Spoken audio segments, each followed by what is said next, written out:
Let's just start with if you could spell your name. Jillian Roberts, GILLIAN ROBERTS. Okay. And in a nutshell, what's your story? What is my story? That's a big question, actually. 25 words or less. Oh my goodness. No, I'm just kidding. I am. What brings you here? What brings me here today? Today. Well, I'm currently going through chemotherapy treatment at the Cancer Center for the North here in Prince George, and it's been quite a interesting journey for me so far. But it's one that I, in the end, I know I'll be thankful for, because I know it'll bring me out better in the other end. So if you don't mind me asking, what kind of cancer are you dealing with? So in June of this year, I was diagnosed with ovarian cancer. And actually, it's been quite a longer journey than that, even because last year, at the beginning of the year 2018,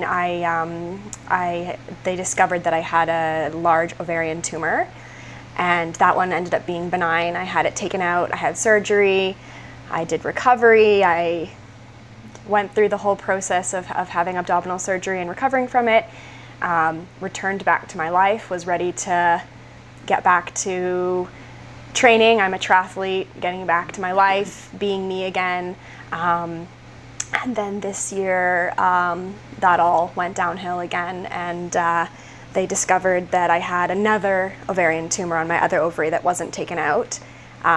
And I went to go have surgery for that one, and in the process of surgery, they discovered that it was cancerous. And that the cancer had spread all over my uterus as well. So I had to have surgery to get my remaining ovary out, my uterus, my cervix, my appendix was taken out. So I had to do that all again after having just felt like I had just completed that journey. It wasn't quite over yet, apparently. So, yeah. So all this happened just this year? Earlier this So year? my first surgery was the beginning of 2018. Oh yeah. And then about 16 months after that initial surgery, we found the second tumor, and the cancer diagnosis was made. So, the whole recovering from surgery part was not new to me. I had kind of been through that already. I sort of knew what to expect in that part of it, and the whole recovering of your body after a major abdominal surgery. I had done that before, but it's this other part of it that it is new to me, and that has been a whole new experience and a new journey for me to learn what is cancer treatment and what is chemotherapy, and how to go through those things, and so that's what I'm in the middle of right now. And your treatment is here? You do It's most here. of your treatment or all of your treatment? So I had my surgery in Vancouver, because they wanted to get me a gynae oncologist, and that's where they have those down in Vancouver. So a specific oncologist for gynecological cancers. And then, but all of my treatments, my blood work, my chemotherapy is all here in Prince George.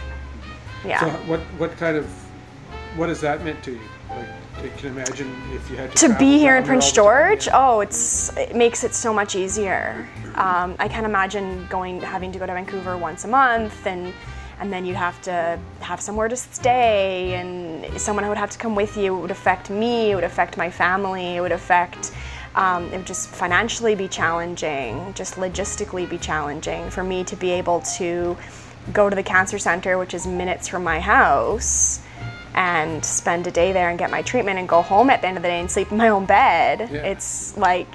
It's so much more comfortable. I can't imagine having to go somewhere else for that. So the fact that we have such a wonderful center here for people in Prince George and in the north, because there's so many other people in the north that access it, is great. And they still have to travel to Prince George, but it's so much easier coming here than it is going all the way to Vancouver. Yeah. So, yeah. So you got the wonderful staff there, and get to know all the people. obviously. Everyone there is so awesome, and it's it's a real like huge testament to how wonderful they are there, because when I go to treatment there, I'm there for like 7 hours. And I come out of that day feeling like happy and positive and like I had an awesome day. And then I remember like, oh, right, I was in chemotherapy today. But you kind of forget that because they make it so comfortable and welcoming, and they just make it this like wonderful, positive place to be. So it's like a huge testament to how incredible they are that you can feel that way at the end of a day there. So yeah, it's wonderful. So how long will you have to continue treatment? Do you know? Or? So right now I've just finished my 3rd treatment, and I'm lined up for 6 in total, and I get treatment once every 28 days. So I have about 3 months left of the chemotherapy. But I mean, like I was saying before to these guys, like cancer doesn't really play by the rules. Yeah. So I mean, that's the plan, but nobody really knows the plan. Yeah. Right? So we just kind of have to, it's hard to, in my mind, keep that set in stone that that's the end date, because I don't want to get too attached to that, because it could change. I have no idea. And I have to take it, you know, cycle by cycle and just do what the doctors tell me and be flexible with it. But ideally, if everything goes as planned, I should be done around December. So, yeah, something to look forward to. Absolutely. Good Christmas gift. Yeah, yes, exactly. Yeah. So you mentioned you're a triathlete. Does that your training there, do you think that helps you in what you're dealing with now? I think so. Like, I mean, triathlon has taught me to be really tough. Triathlon has taught me to push through uncomfortable things. Triathlon has taught me to like enjoy the moments I can enjoy and just really love what I'm doing. So some of those skills come into play here when you're going through cancer treatment, because there's some really, really hard days. There's some really challenging times. There's some really dark moments. So when I'm able to push through those and be tough and persevere through those really tough times, and then get to the times when I do feel good and I can enjoy myself, those skills really are useful for sure. So I think that part of my life as a triathlete and the skills that triathlon has given me definitely sets me up to be successful in this journey for sure. Yeah. So what? Where have you competed as a triathlete? All over. So I'm originally from Ontario. So I used to compete in Ontario a lot. And I competed in Indiana, in the Ironman in Indiana. I've done the Ironman in Calgary. I've done the Ironman in Lake Stevens, Washington. I've done lots of stuff around here, like every local thing that you can imagine around Prince George. I've done it. I go to Vancouver pretty much every year for the BMO half marathon, running in that. And I'm a triathlete, but way before I was a triathlete, I was a runner first. So I do also just like doing the running races as well. So yeah. Yeah. So you're looking forward to getting back into that? I'm assuming that's on hold. Yeah, it is on hold now. Like, I'm still able to be active a little bit on certain weeks of my cycle, but being active is so much different than training for triathlon. Yeah, triathlete's a little more than it's much more walk, intense. right? Yeah. So right now my like being active schedule is I try to do what I can. It's really hard. I don't really have the stamina to do things the way I want to do them or as often.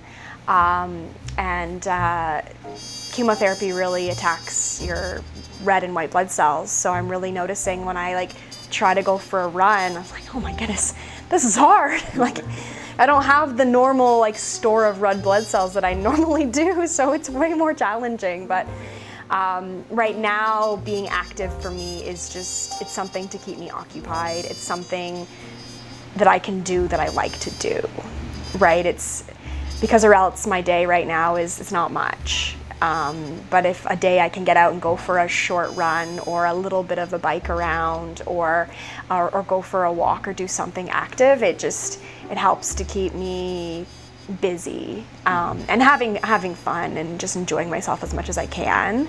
Yeah. But right now, yeah, activity is very much less focused than it normally is in my life. Normally, triathlon is like a huge time of my normal week, so it's weird to let it go for just a little bit and shift my focus to something else. So. What about work? I'm assuming you're off work. I'm not working right now. Yeah, so I'm a teacher. I teach grade 4. And depending on what job you do, sometimes when you're going through chemotherapy, they will let you work. But because my job is such a high risk of germ interaction, they won't let me work when I'm on chemotherapy. So, yeah, which is hard too, because it just means I have more boredom time in the day, more time to fill. What am I going to do with my day today?